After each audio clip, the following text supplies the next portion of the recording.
I discovered my wife's affair and planned a small surprise before the divorce. Now she's gained fame online. I'm 30, female, and I cheated on my husband, who's 27. Surprisingly, he's handling it well, or at least that's how it seems on the surface. But I can feel the resentment bubbling underneath. I know I did something horrible, something disgusting, and eventually, the guilt just ate me alive. So, I cut things off with the guy I was seeing and told my husband everything. Now, I was expecting rage, maybe even a full-blown meltdown. Instead, he became more depressed than anything. I was on my knees, practically begging him not to leave me. I suggested everything. Counseling, therapy, even said he could sleep with other women if that's what it took. But he didn't want any of it. He said he wanted to try and work things out, and I clung to that, jumping into perfect wife mode. I started cooking all his favorite meals, leaving sweet notes for him around the house, and I even bought some new lingerie to spice things up. But no matter what I do, his reactions are lukewarm at best. He smiles, says thank you, but there's something missing. He hasn't told me he loves me since the day I confessed. He barely initiates anything, and when it comes to intimacy, I practically have to throw myself at him. Not that he pushes me away, but it's clear something's off. Sometimes we'll talk about it, but it feels like the man I fell in love with is already gone. His responses seem so rehearsed, like he's playing a part. I could be playful, sad, angry, seductive, it doesn't matter. All I get is the same tired smile and polite response. Before all of this, he was so genuine, so full of emotion. Now, it's like he's a shell of the person he used to be. Honestly, I just want him to show me how he really feels, even if it's hatred. I still love him so much, and I'm desperate to find a way to fix this. But no matter what I do, I can't seem to break through that wall he's built around himself. Now, to get some outside perspective, I asked the community for advice, and someone immediately questioned whether this was a troll post. If not, they wanted more details, like how long we've been together and who the other guy is. So, I explained. We've been married for 5 years, and the affair lasted a few months. The guy was a client of mine. Another person asked, what do you mean by cutting it off? Is he still a client? Do you still have to see him? Are you in therapy? Do you even know why you cheated? I replied, I ended things with him and handed his contract off to a coworker. No contact since. I've also been going to individual therapy, but honestly, I have no idea why I did it. Felt like my body was on autopilot. So yeah, here I am, knee-deep in the aftermath of my little oopsie-daisy affair. My husband's not exactly thrilled about me getting cozy with someone else, and all my attempts to win him back are falling flatter than a pancake on a skillet. But hey, at least I'm trying, right? Cooking his favorite meals, leaving love notes, and rocking lingerie that would make even a saint blush. It's all top-tier effort. Too bad it feels like putting a band-aid on a bullet wound. Hey, if you're searching for a solution, here's a wild thought. How about actually talking to him? I know, revolutionary, right? But maybe, just maybe, if you both dropped the act and had a real, honest heart-to-heart, you could get somewhere. Or hey, maybe try a seance and summon the ghost of your old marriage back from the dead. Stranger things have happened, right? Update, so he knows I cheated. We didn't separate, and I begged him not to divorce me. I told him I could fix it, and he agreed. But ever since my confession, he's been acting so indifferent. Like I mentioned in my last post, I've been bending over backward to be the perfect wife, cooking his favorite meals, buying him gifts, and, well, making sure things are exciting in the bedroom every night. He just smiles, says thank you, and keeps being polite, but I can feel that icy indifference beneath his kindness. 2 weeks ago, he started coming home late, really late, and when he does, he just goes straight to bed without saying much. I asked him what was going on, and in the nicest way possible, he told me it wasn't my business. When I call him while he's out, he usually ignores it, but once he actually picked up, and I heard a woman laughing in the background. Now, I'm starting to think he's cheating on me, and honestly, it's ripping me apart inside. If he would just tell me, I think I could at least try to stomach it. I mean, I deserve it, but he won't. He just shuts me out. A mutual friend told me she saw him in a car with some woman she didn't recognize. Hearing that felt like a knife to the gut. She couldn't describe the woman too well because she had on big sunglasses, but she recognized my husband because of his unique taste in neckties. She said they were talking, but from the way they were sitting, it looked like they were either holding hands or one of them had their hand on the other's lap. I don't know what to do. If he's having an affair, I know I deserve it, but I need to know for sure. The uncertainty is killing me. Should I confront him? Or should I dig for more info first? Update 2: He left me. I took your advice and begged him to talk to me. He didn't want to, but I lost it, crying, yelling until I literally threw up. That softened him up a bit, and he helped me clean up. Then we finally talked. I asked him if he was cheating on me, and he admitted that he's been talking to someone, but swore he hadn't done anything physical with her. I asked if she was the woman our friend saw him with. He thought about it for a minute, then said no, it was someone else. He told me he met her a month ago at his office. I asked him how he could do that to me, and he hit me with a harsh truth. He reminded me that I had given him permission to see other women. He insisted that he hadn't crossed any lines beyond venting to her about our situation, but he admitted he played it up to make me feel like he was having an affair, so I could understand what it felt like. He said he did it because he felt neglected, and that it was painfully obvious I was cheating on him before I even confessed. He said he was suffering, and I guess this was his way of making sure I felt that pain too. Felt like he was rubbing it in my face at that point. I tried explaining that I hadn't cheated on him on purpose, that it wasn't something I planned. But then he hit me with something worse. He said that made it even more painful because it meant I didn't care at all. He told me that everything I did after confessing, all the things I thought were fixing our marriage, just seemed selfish to him. He called me self-centered, and even said I lacked any real self-respect. I asked him if there was still a chance for us, if we could work on me and rebuild our marriage. But he shook his head and said, while he'd agree to counseling, it wasn't to save our relationship. He said it was to help us move on individually because our marriage was already dead.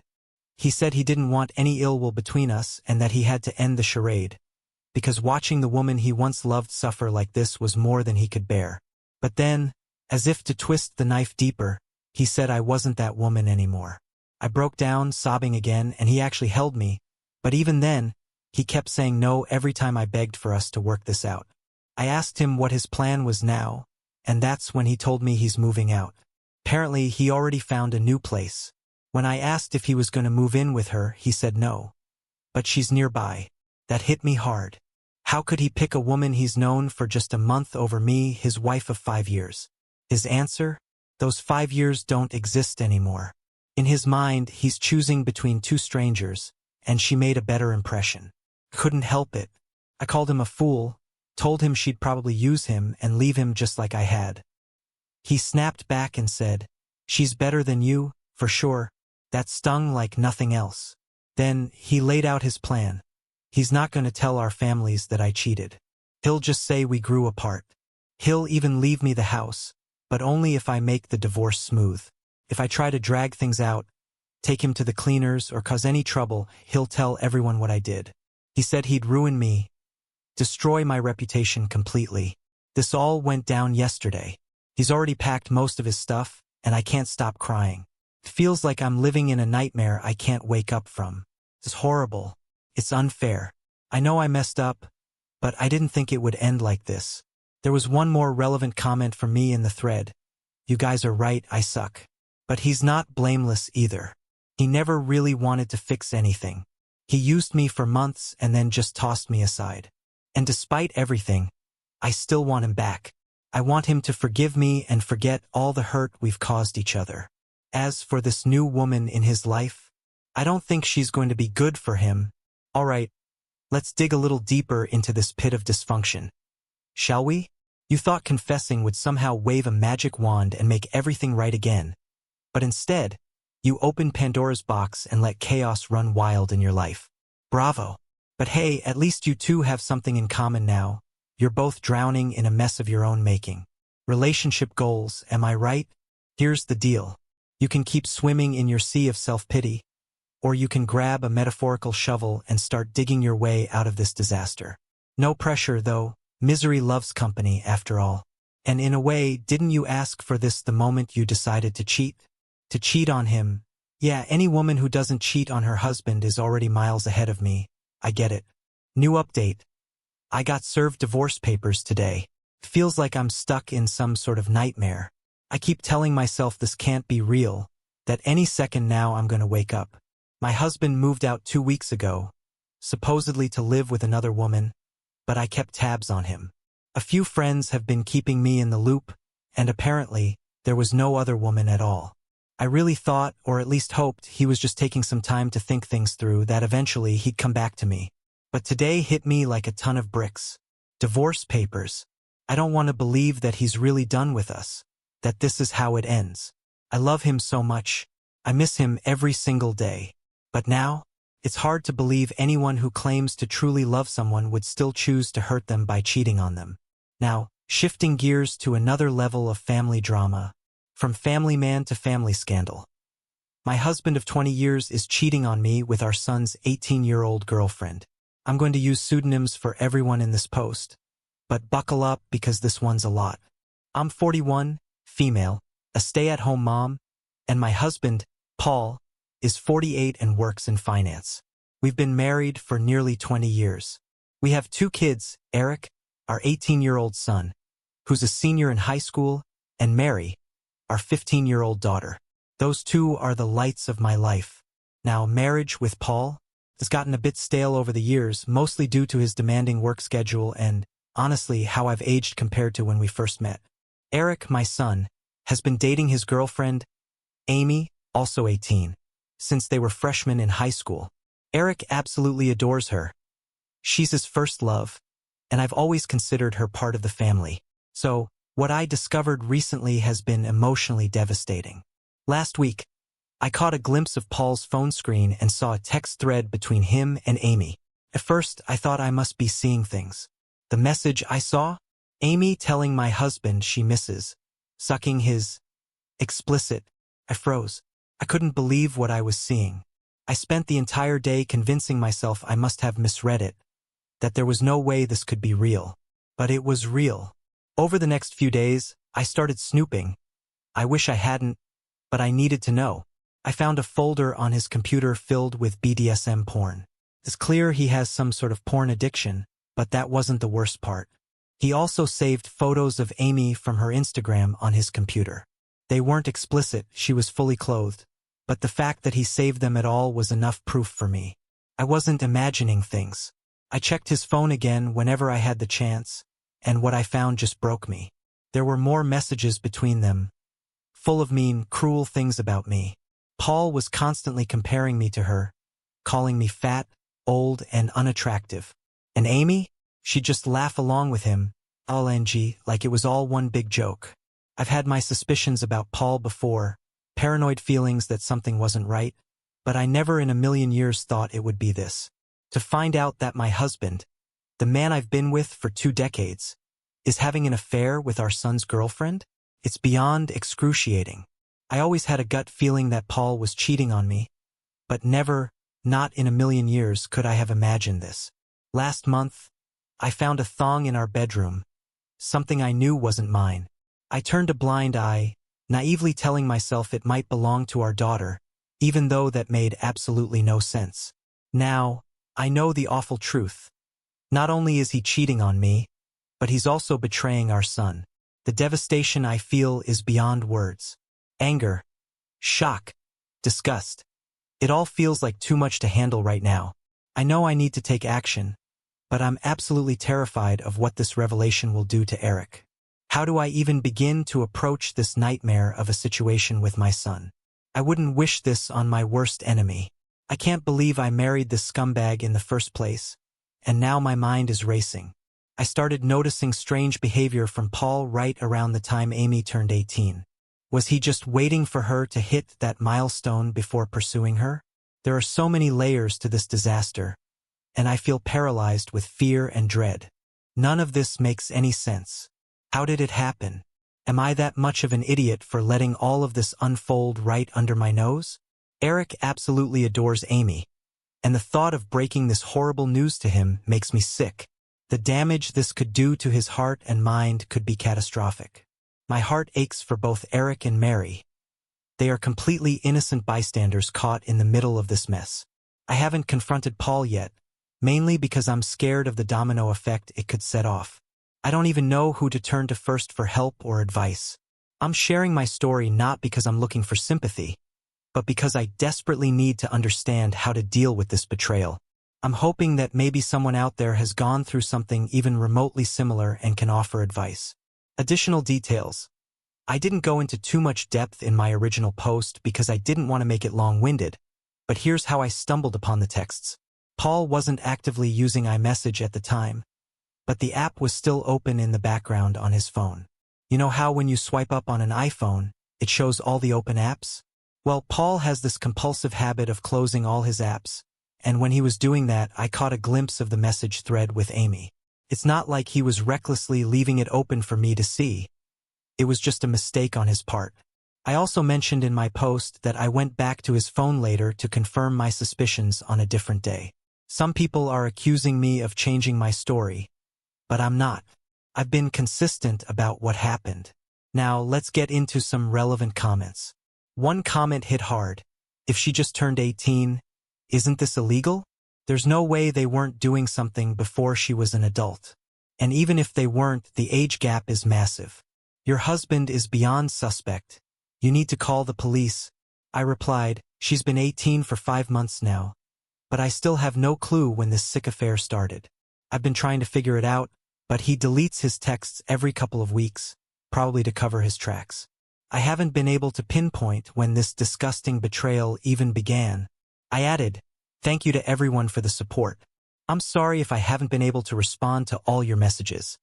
I'm in the middle of the most surreal nightmare, and there's so much I have to deal with right now. I want to make one thing clear. I'm not planning to tell my son immediately. The mere idea of that conversation makes me sick to my core, but it's unavoidable. I just have to be smart about how I handle it. I'm playing dumb for now and gathering as much evidence as I can before I do anything. I need to protect myself and be prepared for the worst. I'll give a proper update when I can. But you've all helped me feel less alone in this hell. Talk about a full-blown midlife crisis. Paul's not just robbing the cradle. He's living out some twisted, trashy fantasy with our son's girlfriend. Of all the women in the world, he chose her. The betrayal, the audacity, it's beyond words. How dare he? Update. I'm divorcing my husband because he cheated on me with our son's 18-year-old girlfriend. March 22, 2024. For privacy's sake, I'm using fake names. I recently shared a post about my nightmare. My husband Paul, our son Eric, our daughter Mary, and the horrifying fact that Paul has been screwing Eric's 18-year-old girlfriend, Amy. Eric's been with her since freshman year, and now this? The sickening. My brother hooked me up with a lawyer who's a complete shark. Exactly what I need right now. I've been gathering every bit of evidence I can get my hands on. Screenshots of their filthy, sleazy messages. Unfortunately, I could only pull the last 3 months from iCloud, but that was enough. Their conversations were dripping with dirty talk, making me want to throw up. And if that wasn't bad enough, they were laughing about me, making cruel comments about how I've let myself go, calling me old, fat, and worse. Amy? She was right there, LOLing at every nasty thing he said about me. But it doesn't stop there. His call logs show hours of conversations with her, happening regularly. It's not just Amy either. I found out he's been using dating apps, hiding behind profiles while living this disgusting double life. I took screenshots of those too. This whole situation is spiraling out of control. Every new thing I uncover feels like a new stab in the heart, and I still can't wrap my head around how far this has gone. The man I married for 20 years is a monster. I also found all the active chats Paul has with his matches on those dating apps. It's painfully clear that he's using filters to specifically target girls in the 18 to 22 age range. But that's not even the worst of it. I copied every file from his computer, and what I uncovered makes my skin crawl. He's been trolling sex chat rooms and forums, and has been spending ridiculous amounts of money on OnlyFans. I tore through the house, searching every possible hiding spot, and what I found turned my stomach. He had an entire stash of sex toys, blindfolds, handcuffs, lubricants, stuff I had never even seen before. And if that wasn't enough, there were outfits too. One looked like a Catholic schoolgirl uniform, The other was some kind of French-made outfit. It was like something straight out of a twisted fantasy. After all that, I picked up Eric and Mary from school, and as soon as they got in the car, they could tell something was wrong. I could barely keep it together as we drove to my brother's house. Once we got there, I sat them down and told them the truth. I tried to be as delicate as possible, but I couldn't stop myself from breaking down into tears. Mary was furious, even more than Eric. I met with Amy's mother and told her everything. She immediately confiscated Amy's phone and handed me the full chat log, which, just like Paul's iCloud, only went back 3 months. It's almost like they were both carefully deleting messages at the same time. When Amy's mom confronted her, Amy broke down sobbing, saying things like her mother would never understand, and that she and Paul were in love. Sickening. I won't go into the gory details, but it's clear as day that Paul slowly and methodically manipulated her, positioning himself as some kind of mentor or sage. He took full advantage of her vulnerability, knowing she came from a broken home. Amy insists that things only turned romantic and physical recently, and that before that, Paul was just a friend and mentor. It's so obvious now how he manipulated her into thinking this was normal. I confronted Paul over Zoom, and the look on his face was terrifying. His face turned beet red, and he was sweating like a pig. His eyes were wild, filled with both panic and rage. He kept screaming about context over and over again, as if that would somehow explain away everything. His tone was defensive and downright scary. He was stuttering, speaking with this frantic intensity that made no sense.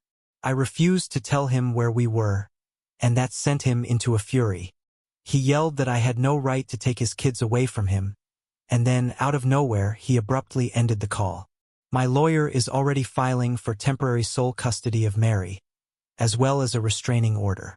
Mary is still the angriest, furious with her dad and Amy, and who could blame her? She's now looking back on every moment she watched her dad interact with her friends, and it's tearing her apart. Eric, on the other hand, is hurting deeply, but he's handling it with a maturity that blows me away. He's already asked to see a therapist, and I'm so proud of how strong and level-headed he's being. They don't deserve any of this. We've alerted the authorities about everything. I'm done playing nice. I plan to be completely unforgiving and ruthless in this divorce. The more I reflect on how Paul treated me over the years, the more I realize how much I've been manipulated and used. This is war. Paul made me a shell of who I used to be, and for the last 20 years, I've had such a negative view of myself, all because of him. I'm done letting this scumbag get away with it. I refuse to be the victim any longer. I'm going to reinvent myself, and I'll come out of this stronger than ever. Let's check in with some of the relevant comments. First up, someone asked, "How's your son holding up? What's happened between him and Amy?" I replied, "He hasn't spoken to Amy since finding out the news, and honestly, I'm not sure if he ever will again." Another user chimed in, "Have you confirmed if the thong you found was Amy's? This situation is seriously messed up." I responded, "I confirmed it wasn't my daughter's. She said it wasn't hers, and I obviously know it wasn't mine. So whose else could it be?" Then someone asked the gut-wrenching question, "Wait, are you saying they slept together in the master bedroom? Don't cheaters always use their own bed?" I replied, "Yes, I believe he did." I added later in the comments, "Both my son and I are going to get tested. There's no telling how many different women Paul has been sleeping with." As for Amy, her mom has been in contact with me. Amy's been threatening to run away with Paul because she's convinced they're in love. I don't know if that's a sign of her immaturity or some serious dissociation. Update: March 27, 2024. Thank you again for all the love and encouragement. It means the world to me. It's like a lifeline in this nightmare. Oddly, I've also gotten messages accusing me of making this story up, and as strange as it sounds, that brings me comfort too. All of this feels so unreal to me, and knowing others can't even fathom it being true makes me feel a little less insane. I wish this were fake. I've been so focused on how others are feeling, Eric, Mary, even Amy, that I've been pushing my own emotions aside. I'm trying to change that now. My feelings have been all over the place, swinging from numbness to burning anger like someone flipping a light switch. For now, we're all safe, still staying at my brother's place. His house is secure with alarms and deadbolt locks, so we feel protected. Paul's been calling my phone several times a day, but I refuse to interact with him. He scares me now. Something I never thought I'd say about the man I was married to for 2 decades. My lawyer is handling all communication with him going forward. As for our health, both Eric and I got tested, and thankfully the initial rapid tests came back clean. We'll know more once the full lab results come in, but I'm trying not to worry too much. Eric is set to start therapy next week, which is a huge relief. He's not himself right now. He seems a little shell-shocked, and it's hard to tell what's really going on in his head. He's always been someone who internalizes a lot, and that worries me. Still, he's been talking with me, asking how I'm holding up, which shows just how thoughtful and mature he really is. But it breaks my heart. He's trying to be strong, but I can see the cracks. My kids didn't deserve any of this, and every time I think about what Paul has done, my blood boils. We're going to be okay, but it's going to be a long road. Eric isn't interested in talking to his dad at all.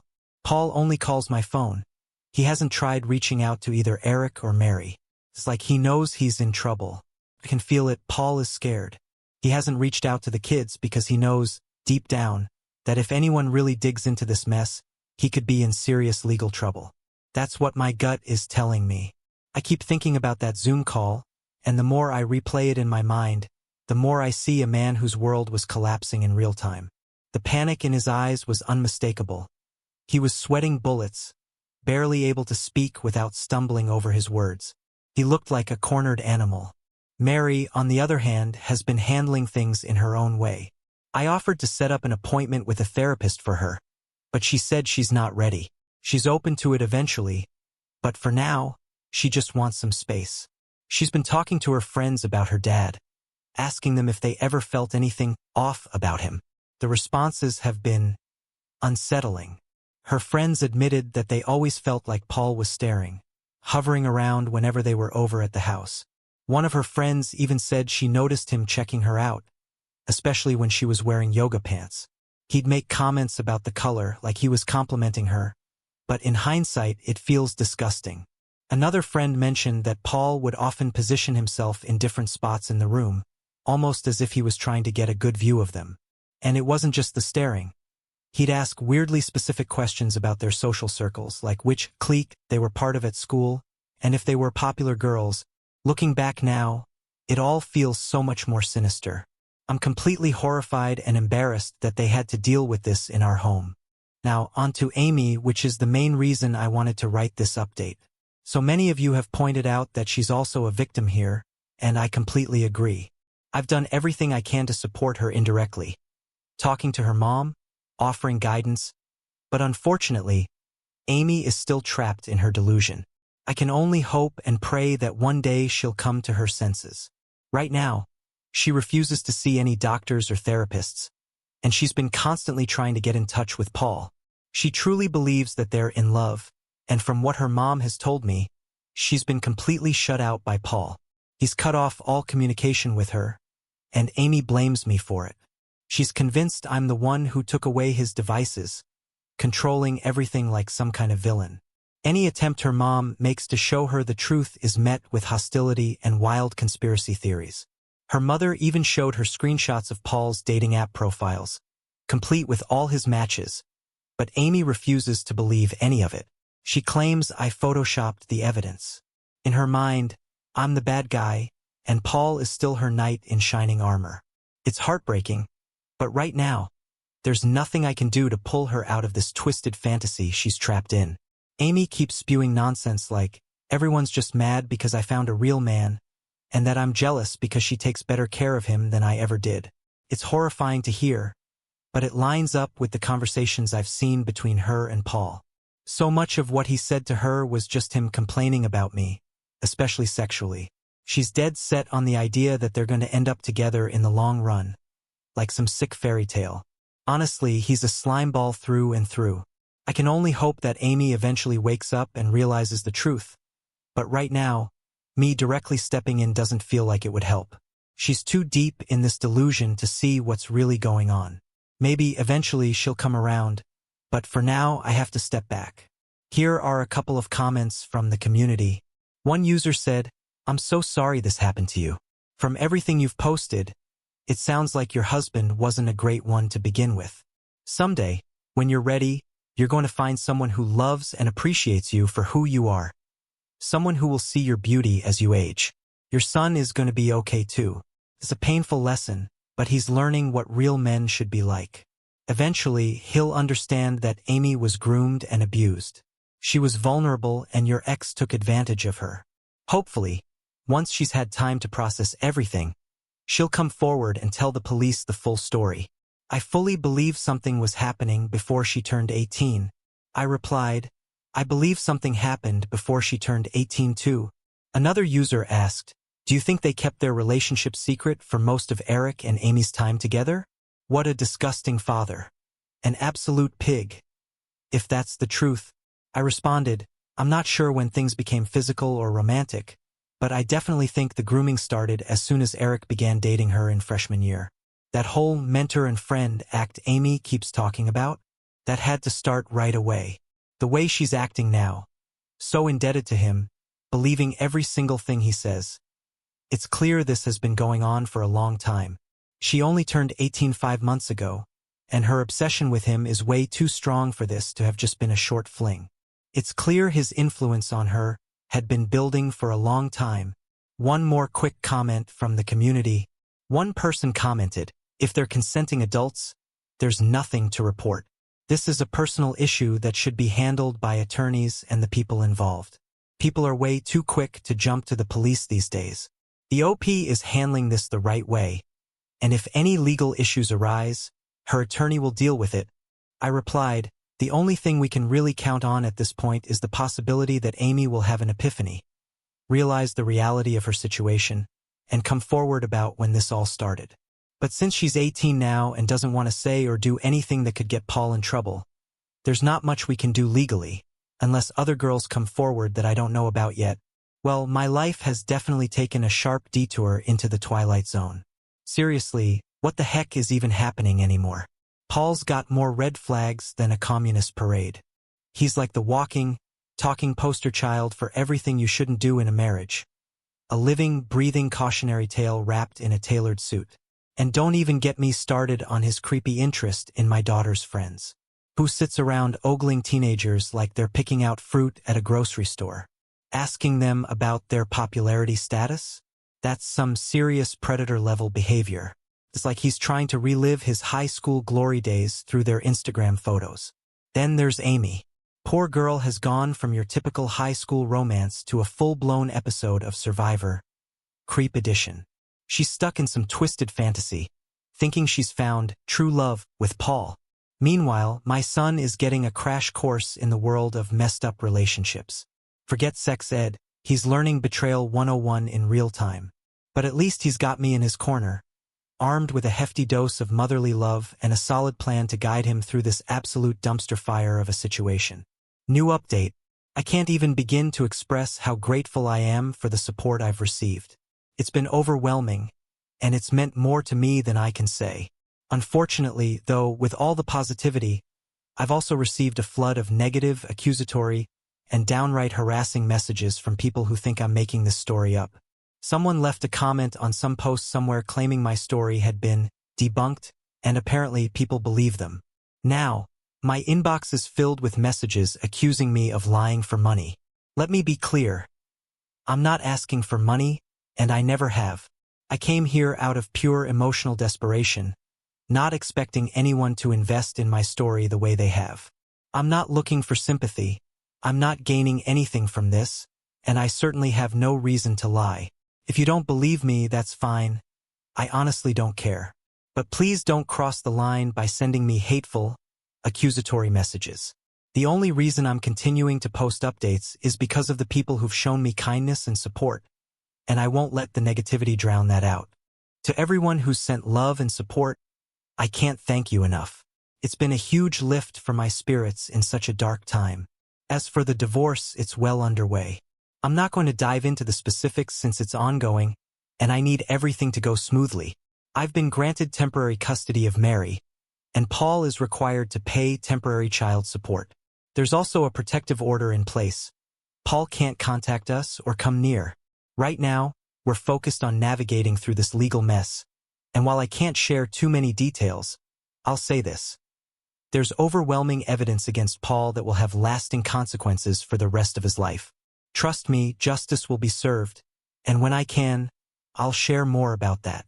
Many of you have expressed concern for how my kids are handling all of this, and it means the world to me. Eric has been to therapy twice over the last couple of weeks. I know some people thought I was acting like he's perfectly fine, but trust me, I'm fully aware of how much he's hurting inside.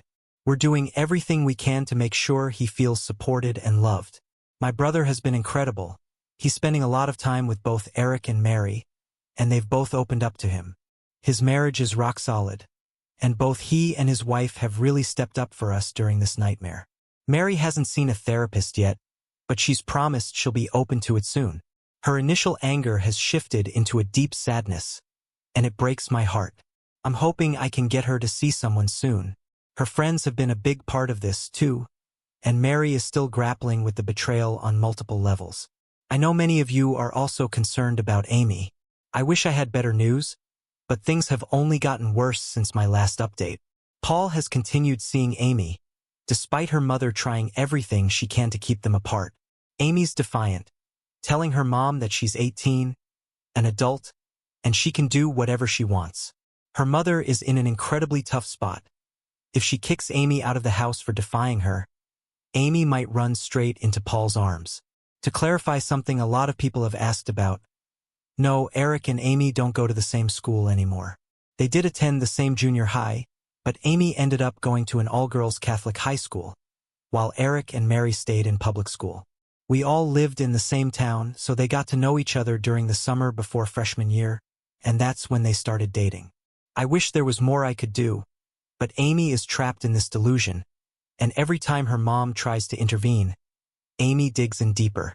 Right now, all I can do is focus on protecting my kids and getting through this divorce.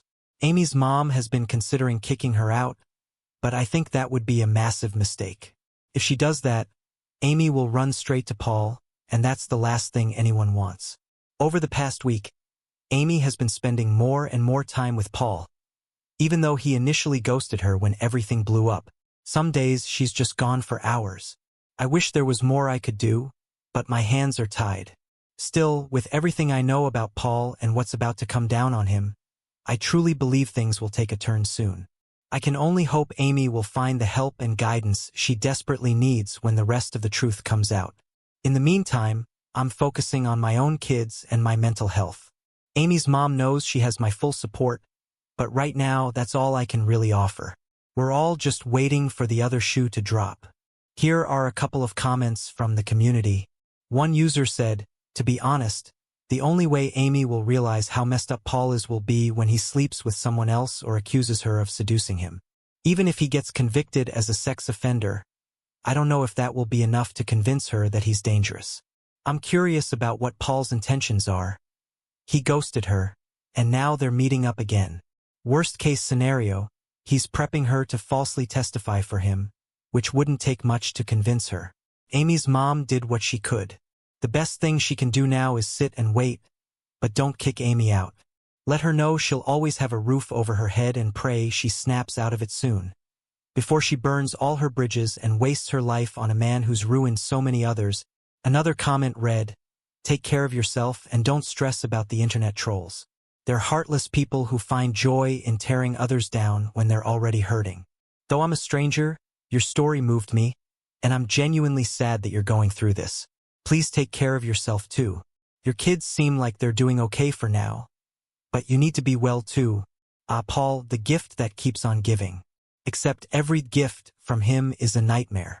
It's like he's playing a sick game, seeing how far he can push the limits of being the creepiest ex-husband ever.